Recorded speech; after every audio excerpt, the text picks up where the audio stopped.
Je me suis inquiétée à l'idée qu'un voleur ait pu entrer dans notre maison. J'ai froncé les sourcils en voyant des chaussures d'hommes et de femmes à l'entrée. Étant donné que ni mon mari ni moi ne devions être à la maison à ce moment-là, la maison aurait dû être vide. J'avais l'impression que quelqu'un se trouvait à l'entrée et dans la salle de bain. La voix forte et grave qui venait de la salle de bain suggérait que quelqu'un s'amusait. Bien que les maris invitent parfois leurs amantes lorsque leurs épouses sont absentes, ce n'était pas le cas ici. Mon mari se tenait à mes côtés, le visage pâle, regardant la salle de bain. Cette voix ne pouvait pas être celle de mon mari. Je m'appelle Brigitte et je suis mariée à Charles depuis 3 ans. Nous n'avons pas encore d'enfants car nous travaillons tous les deux. Cependant, je pense que nous avons une vie amoureuse et paisible, passant nos jours de congé à voyager. Nos familles ne nous mettent pas la pression pour avoir des enfants, heureusement. En fait, elles vivent à proximité, ce qui nous permet de maintenir une bonne relation et de nous réunir pour des dîners en famille. Nos beaux-parents nous ont recommandé la maison légèrement ancienne mais magnifique que nous louons.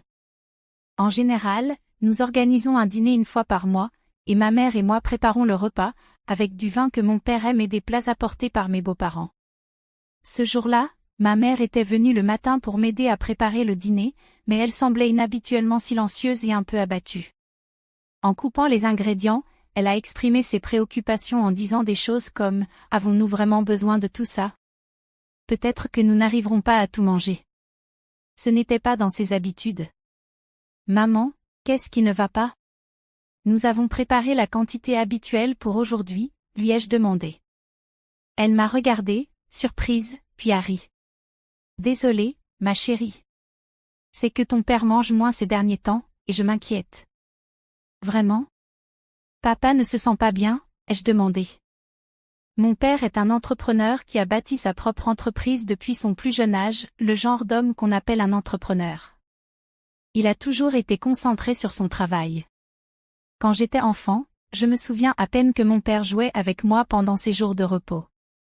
Même si je n'ai pas beaucoup de souvenirs de lui présent, je m'inquiète toujours pour lui. Cela me dérange de penser qu'il pourrait travailler jusqu'à en tomber malade. Maman semblait hésitante à dire quelque chose, probablement parce qu'elle ne voulait pas m'inquiéter, mais elle a fini par s'ouvrir. Ce n'est pas une maladie. Papa est en parfaite santé, mais il a été distant ces derniers temps. Il critique le dîner et fait des commentaires sur le fait que mes vêtements sont trop simples. Pourquoi dirait-il ces choses, pensais-je. C'est horrible qu'il dise cela à maman, qui a toujours été le cœur de notre maison. Mais maman a minimisé la situation en disant « Je vais bien ». Peut-être que papa est juste un peu stressé à cause du lancement de sa nouvelle entreprise. Elle a insisté sur le fait qu'elle allait bien, et bien que j'étais toujours préoccupée, nous avons laissé la conversation de côté et sommes retournés à la cuisine. Aujourd'hui, nous avions prévu de préparer un repas spécial, incluant le steak préféré de papa et une tarte, comme une manière de soutenir sa nouvelle entreprise. Charles, mon mari, était occupé comme toujours, incapable de se détendre tant que tout n'était pas impeccable. Il est très exigeant en matière de propreté, et même quand ce n'est que la famille, il s'assure toujours que l'entrée et le salon soient parfaitement rangés avant l'arrivée des invités. Pendant que je commençais à préparer le jardin, papa, ma belle-mère Teresa et mon beau-père Eric sont arrivés. « Brigitte, puis-je te parler ?» Teresa m'a appelé juste au moment où je vérifiais la poêle pour cuire le steak. Elle avait l'air sérieuse en entrant dans la cuisine, sans un mot, elle m'a tendu une boîte qui ressemblait à un cadeau. Confuse, je l'ai acceptée, et quand je l'ai ouverte, j'ai vu le logo d'un restaurant célèbre spécialisé dans la viande. À l'intérieur, il y avait des steaks épais et de haute qualité, dégageant un arôme délicieux. Il s'avère que nous avions accidentellement préparé le même plat. Je pensais qu'il serait facile de cuisiner moins de steaks, après tout, ce n'était pas la première fois que nos cadeaux se chevauchaient. J'ai souri et dit, « Waouh, tu t'es donné la peine d'acheter ça ? Je savais que c'était une occasion spéciale, mais tu aurais pu nous avertir pour les steaks. C'est un peu gênant. Devons-nous servir les steaks que tu as apportés aujourd'hui ? » Teresa a répondu, « Mais vous et Charles pouvez toujours en manger, n'est-ce pas ? Nous ne sommes plus jeunes, et trop de viande peut être un peu lourde pour nos estomacs. » Je suis restée sans voix. Tout le monde dans la famille approche des 50 ans, et il semblait incorrect de préparer autant de nourriture juste pour la gaspiller, surtout après que maman m'ait aidé avec les préparatifs. Tu aurais dû dire quelque chose. Quel manque de considération, a commenté Teresa en quittant la cuisine. Ces remarques m'ont surprise, mais elle n'a pas remarqué ma réaction en sortant avec les steaks. C'était la première fois que quelqu'un me disait quelque chose comme ça. Nous n'avions jamais coordonné nos cadeaux auparavant, et même lorsque nous offrions accidentellement la même chose, nous en rions toujours. Dans le passé, nos cadeaux étaient toujours des sucreries ou des articles similaires. Je me suis sentie un peu mal à l'aise, mais j'ai pensé que peut-être le cadeau coûteux l'avait agacé, alors je n'y ai pas trop réfléchi. Au dîner, papa était ravi du steak du restaurant haut de gamme. Maman semblait comprendre ma situation d'un simple regard, sans mentionner les steaks que nous avions préparés, elle a fait semblant d'être tout aussi heureuse. Après que Teresa, Eric et papa soient partis, maman a habilement utilisé les ingrédients restants pour faire un ragoût de viande avant qu'il ne soit cuit. Nous aurions encore pu manger le steak, ai-je dit. Vous en auriez eu assez du steak. Comme ça, vous pouvez l'emporter à la maison, a répondu maman en rangeant sa part dans un récipient. Bien que je me sois sentie un peu mal, le ragoût que maman avait fait était délicieux, et Charles et moi l'avons terminé rapidement, à mesure que les saveurs se mêlaient. Plus tard, j'ai appris que, malgré le fait que le ragoût soit savoureux, papa s'en était plaint, le qualifiant de « démodé ». J'étais furieuse, mais j'ai fini par garder ces sentiments pour moi, incapable de les exprimer, surtout quand maman n'a fait qu'un petit sourire triste. Quelques semaines après ce dîner, j'ai reçu un message inattendu de Charles. Il devait être en déplacement professionnel pour une nuit, mais il avait été annulé en raison de changements de dernière minute du client. Il m'a informé qu'il rentrerait à la maison comme d'habitude. Comme il devait être absent pendant 5 jours, j'avais prévu de passer du temps chez mes parents, mais avec son retour, mes plans ont changé. J'ai appelé maman pour la prévenir, puis j'ai retrouvé Charles pour rentrer à la maison ensemble. Lorsque nous sommes arrivés à la maison, j'ai remarqué quelque chose d'étrange. Est-ce qu'on a oublié d'éteindre les lumières, ai-je demandé, certaine d'avoir tout éteint avant de partir. La lumière était allumée près de l'entrée. Préoccupée par le gaspillage d'électricité, je me suis excusée. Mais Charles m'a rassurée en disant « Ne t'inquiète pas pour ça », tout en insérant la clé dans la porte d'entrée. Puis, soudainement, il s'est arrêté net. « Qu'est-ce qu'il y a ?» ai-je demandé. « La porte d'entrée est déverrouillée », a répondu Charles, me faisant me figer. Pensant qu'il pouvait s'agir d'un cambrioleur, j'ai silencieusement sorti mon téléphone et commencé à enregistrer. J'ai fait un signe à Charles, et il a lentement ouvert la porte. « À qui sont ces chaussures ?» a-t-il demandé, en pointant du doigt une paire de chaussures en cuir pour homme et des talons féminins dans l'entrée. Il était clair que ces chaussures ne nous appartenaient pas. Si cela avait été les chaussures de Charles et qu'il n'avait pas été à mes côtés, j'aurais pu soupçonner qu'il me trompait en amenant une autre femme à la maison. Mais comme il était juste à côté de moi, cela signifiait que quelqu'un que nous ne connaissions pas était dans notre maison. Saisissant mon inquiétude, Charles a pris son parapluie, prêt à l'utiliser si nécessaire, et a avancé. Nous avons remarqué que la lumière du salon était allumée et il y avait de la nourriture éparpillée sur la table, comme si quelqu'un l'avait achetée récemment. Cela ne ressemblait pas à quelque chose qu'un voleur ferait, me suis-je dit. Puis j'ai entendu une voix qui se rapprochait, et il était clair. Le son venait de la salle de bain. Celui qui parlait se trouvait à l'intérieur de la salle de bain. La voix était rauque et perturbante, et je pouvais comprendre pourquoi Charles était si effrayé. C'était troublant de penser que quelqu'un utilisait notre maison sans notre consentement. Curieuse et inquiète de savoir qui cela pouvait être, j'ai lentement ouvert la porte de la salle de bain et j'ai immédiatement vu des vêtements jetés par terre. Ah, ai-je haleté, incapable de retenir le son. Les vêtements étaient indubitablement ceux de mon père, sa grande veste accrochée sur un cintre était la même qu'il avait portée au dîner quelques jours plus tôt. La chemise et le pantalon, négligemment jetés, m'étaient très familiers. Maman était partie il y a seulement quelques heures, donc il n'y avait aucune chance qu'elle soit là. Il semblait que papa avait emmené une autre femme dans ma maison pour une aventure. Cette réalisation m'a fait froncer les sourcils tandis que je regardais Charles, me demandant comment je pourrais lui expliquer cela. Il regardait, pâle, un collier posé sur la machine à laver. J'ai reconnu le collier et les boucles d'oreilles à côté. Ils appartenaient à ma belle-mère. Ça ne peut pas être maman. Les mots de Charles ont confirmé, les personnes qui utilisaient notre maison pour cette aventure étaient mon père et Teresa. J'ai tiré Charles, qui semblait prêt à défoncer la porte, vers le salon. S'éloigner des voix qui résonnaient a aidé à le calmer un peu. Ne devrions-nous pas appeler ta mère et mon père, a suggéré Charles, bien qu'il semblait incertain. L'idée de faire venir maman et Eric ici maintenant semblait conduire à une crise pour les deux familles, mais je ne pouvais tout simplement pas ignorer ce qui se passait. Les bruits vulgaires provenaient toujours de la salle de bain, suggérant qu'ils ne sortiraient pas de sitôt. J'ai contacté maman, et Charles a immédiatement appelé Eric. C'est à propos de papa, a dit Charles. Ton père m'a dit qu'il allait jouer au golf aujourd'hui. Il est parti tôt ce matin et ne reviendra que ce soir.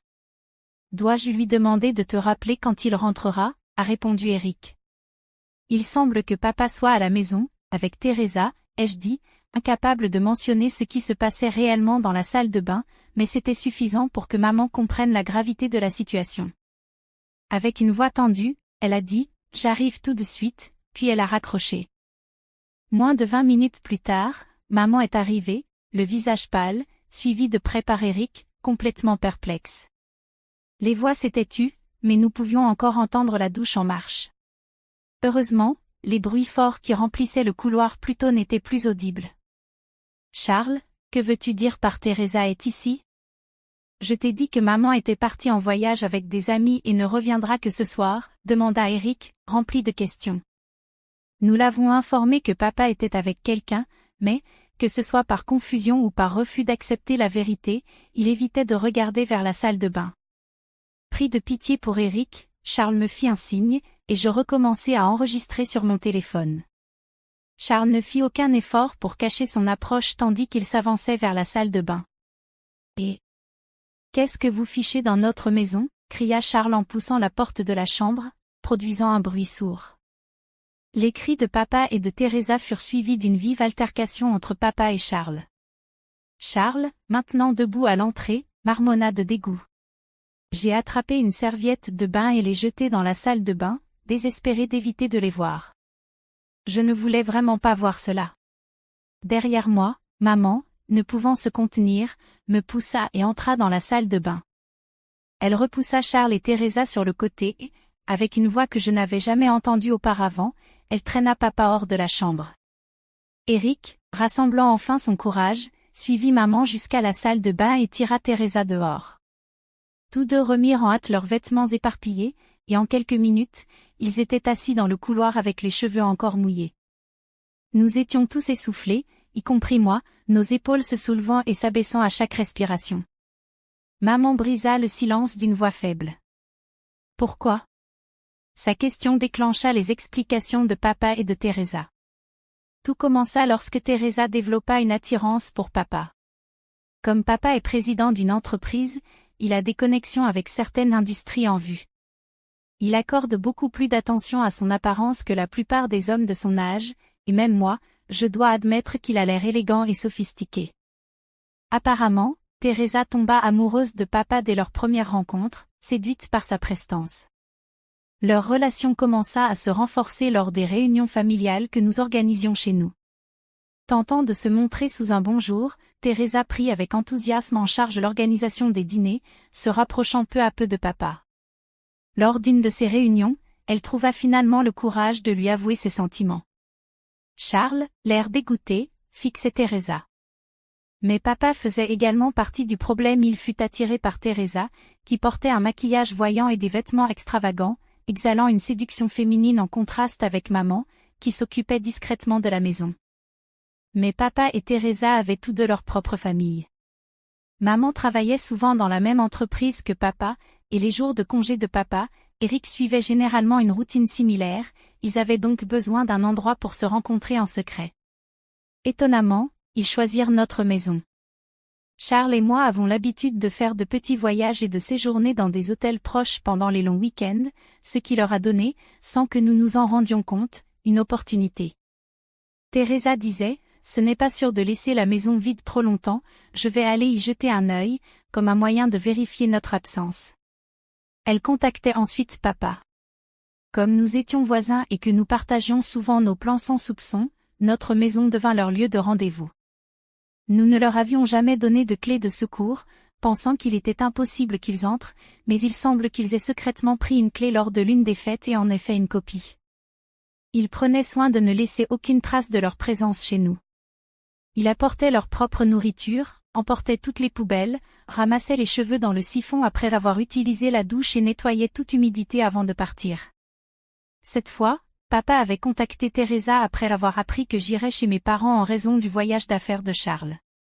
Je n'avais informé que maman de ce changement de plan, ce qui conduisit à cette rencontre inattendue. Si nous ne l'avions pas découvert à ce moment-là, qui sait combien de temps nous aurions été trompés. Naturellement, papa et Teresa reçurent tous deux les papiers de divorce de leurs conjoints. Ils furent confrontés à des demandes de compensation pendant les procédures de divorce et furent désavoués par Charles et moi. Bien que papa et Teresa aient d'abord admis ce qu'ils avaient fait, ils prétendirent plus tard que nous mentions et que nous n'avions aucune preuve. Cependant, j'avais tout enregistré sur mon téléphone, et lorsque j'ai présenté cela comme preuve, les procédures de divorce se déroulèrent sans encombre. Avec l'argent du règlement, nous avons déménagé dans un nouvel appartement. Charles, qui avait déjà une certaine aversion pour les germes, développa une répulsion totale pour la chambre après ce jour et refuse désormais même de s'en approcher. Je trouvais également très douloureux de continuer à vivre dans une maison qui avait été utilisée pour leur affaire, donc j'ai totalement accepté que nous déménagions. Maintenant, maman, qui a perdu tout amour pour papa, vit avec nous après la finalisation du divorce. Teresa, en revanche, semblait assez satisfaite d'elle-même. Elle est devenue ouvertement provocante, peut-être influencée par papa, et a accepté l'accord de divorce et l'indemnisation sans grande résistance. Elle a emménagé avec papa juste après le divorce, et ils se sont mariés, obtenant finalement ce qu'ils voulaient, être ensemble. Il semblait que tout allait parfaitement pour eux, avec Teresa devenant la femme du président d'une entreprise et impatiente d'une excellente vie à venir. Cependant, leurs plans se sont rapidement détériorés. La nouvelle entreprise de papa a échoué, et la performance de l'entreprise a rapidement décliné, comme un ballon qui perd de l'air. Lorsque maman a appris cela, elle se contenta de hocher la tête, comme si elle s'y attendait déjà. « Qui crois-tu qui a maintenu tout en marche tout ce temps ?» dit-elle. C'était maman qui gérait silencieusement les plaintes concernant les tactiques commerciales sévères de papa, à l'intérieur comme à l'extérieur de l'entreprise, et soutenait les affaires en coulisses. Elle s'occupait d'une partie importante des finances de l'entreprise et traitait avec les clients. Naturellement, elle a démissionné de l'entreprise lorsque le divorce est survenu, et papa, désireux de se débarrasser d'elle, n'a pas assuré une transition appropriée. En conséquence, l'entreprise s'est retrouvée avec des employés insatisfaits, et beaucoup d'entre eux ont suivi l'exemple de maman et ont démissionné, provoquant une pénurie de personnel.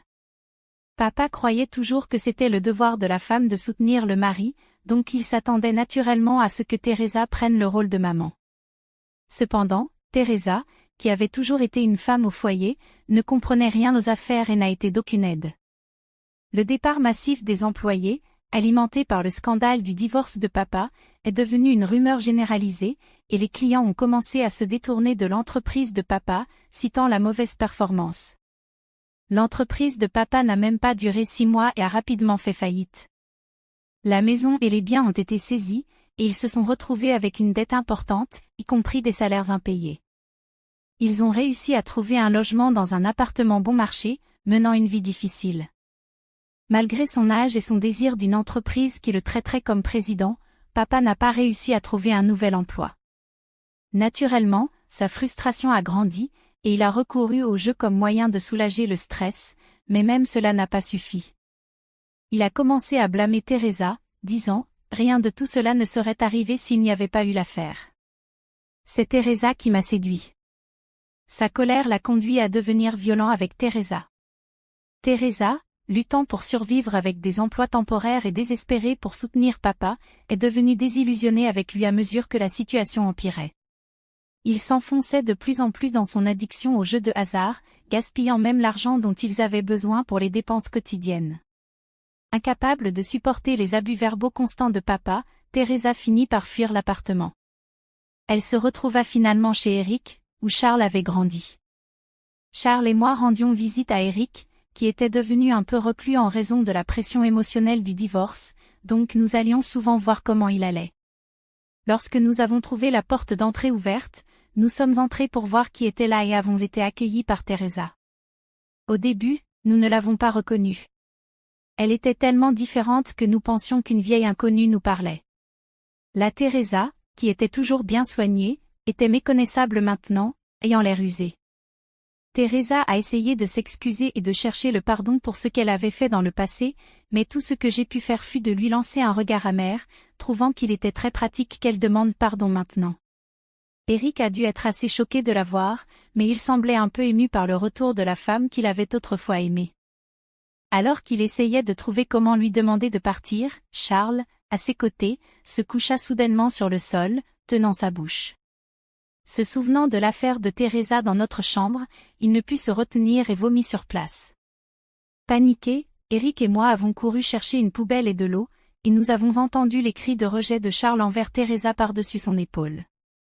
Sentant de la pitié pour Charles et ne sachant pas comment gérer la situation, ce fut Eric qui prit l'initiative.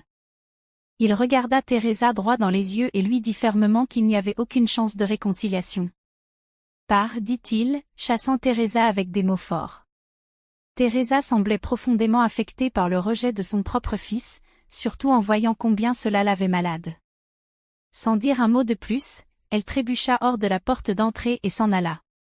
Depuis cet incident, Teresa a gardé ses distances avec Eric, et il n'y a eu aucun autre contact, ni avec papa ni avec Teresa.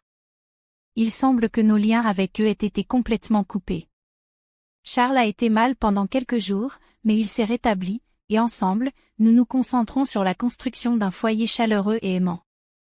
Maman a montré une force incroyable. Elle a rapidement trouvé un emploi, s'est fait de nouveaux amis et poursuit sa vie.